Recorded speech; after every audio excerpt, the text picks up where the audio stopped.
competitive world, average won't cut it. The Success Launch Point shows you how to stand out, deliver massive value, and rise above the crowd. With on-demand courses, expert coaching, and a community focused on growth, you'll accelerate your career and your paycheck. It's time to level up.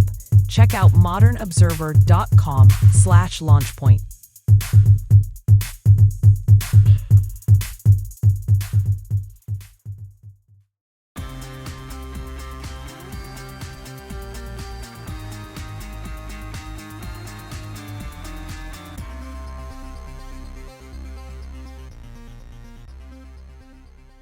Sweeping victories for Democrats. The Supreme Court hears arguments on tariffs, business changes for Apple and IBM, and more. Welcome to the Raw Naked Truth. I'm your host, Eric Lopkin, and here's the news you need to know. Democratic Socialist Zohran Mamdani was elected New York City mayor Tuesday night, as Democrats also won the governorships of Virginia and New Jersey. Mamdani easily beat former New York Governor Andrew Cuomo, a fellow Democrat, and Republican Curtis Sliwa to take office in a race that drew a massive turnout. In Virginia, Democrat Abigail Spanberger was declared the winner over GOP Lieutenant Governor Winsome Earl Sears, becoming the first woman to lead the state. In Virginia's Attorney General race, Democrat Jay Jones defeated GOP incumbent Jason Miyares after resisting calls to drop out over text messages expressing violence towards Republicans. In New Jersey's governor's race, Democrat Mikey Sherrill beat Republican Jack Ciattarelli, keeping the state's governor's mansion in Democratic Party hands. Also last night, California voters approved Proposition 50, a ballot measure that allows Democrats to redraw the state's congressional districts without using the Independent Redistricting Commission. Democrats outspent Republicans nearly 2-1 in the 4 states. The government shutdown is now the longest in American history, topping the 35-day shutdown that began in 2018 after the Democrats voted against reopening the government for the 14th time. On Monday night, 10 Democratic senators reportedly engaged in serious talks about negotiating with Republicans to temporarily fund the government. Senate Majority Leader John Thune has said he is optimistic an agreement can be made this week. The Supreme Court will hear arguments today about whether President Trump's sweeping tariffs are constitutional. Legal scholars say that the case could rewrite the country's understanding of executive power. Oral arguments will center on Trump's use of the International Emergency Economic Powers Act, which was passed in 1977 to keep executive actions in check after the Vietnam War. The IEEPA grants the president the ability to investigate, regulate, or prohibit international economic transactions by declaring a national emergency. The Trump administration declared 3 national emergencies to justify tariffs against Canada, Mexico, and China, which prompted the first lawsuit. In total, Trump has declared 9 national emergencies since taking office in January. A final ruling is expected by June 2026. As Hezbollah rebuilds its forces and Lebanon is accused of failing to enforce the ceasefire terms brokered last year, Israel's defense minister has fired off a warning to Beirut.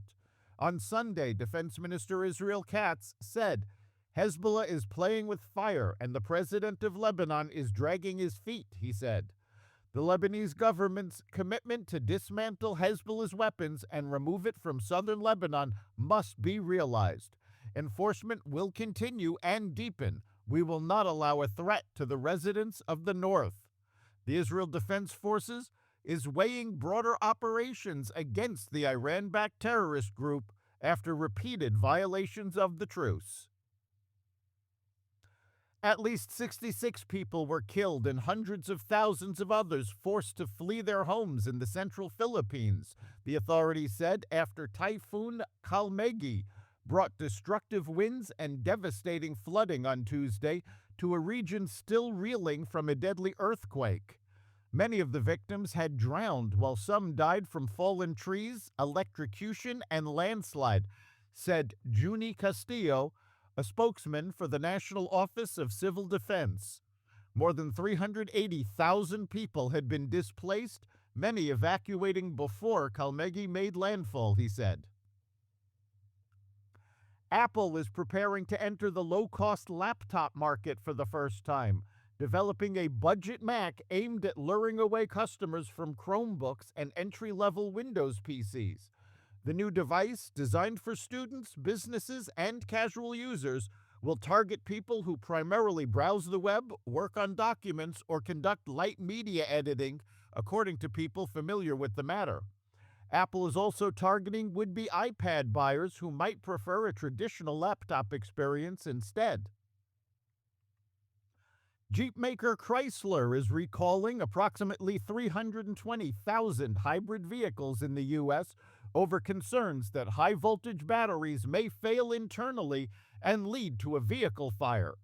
A document posted Monday by the National Highway Traffic Safety Administration showed that the recall covers 320,065 Jeep Wrangler and Jeep Grand Cherokee models manufactured for sale between 2020 and 2026 by Chrysler, a unit of automotive giant Stellantis.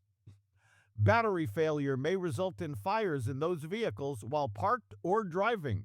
Chrysler said in the document the automaker advised owners of models involved in the recall to park outside and away from structures and not to charge their vehicles pending a remedy currently under development. IBM will cut thousands of workers this quarter while it continues to shift the focus of its business to higher growth software and services. We routinely review our workforce through this lens and at times rebalance accordingly, a company spokesperson said. In the fourth quarter, we are executing an action that will impact a low single-digit percentage of our global workforce. That's the Raw Naked Truth. You can catch every episode of the Raw Naked Truth Daily News Brief as well as our sister podcast, Carnivore Radio, with news analysis and commentary, and the rest of the Xvadio Podcast Network at xvadio.com, the Apple Podcast app, YouTube, Rumble, Spotify, iHeartRadio, Audible, Amazon Music, and other platforms that respect freedom of speech. We'll see you next time.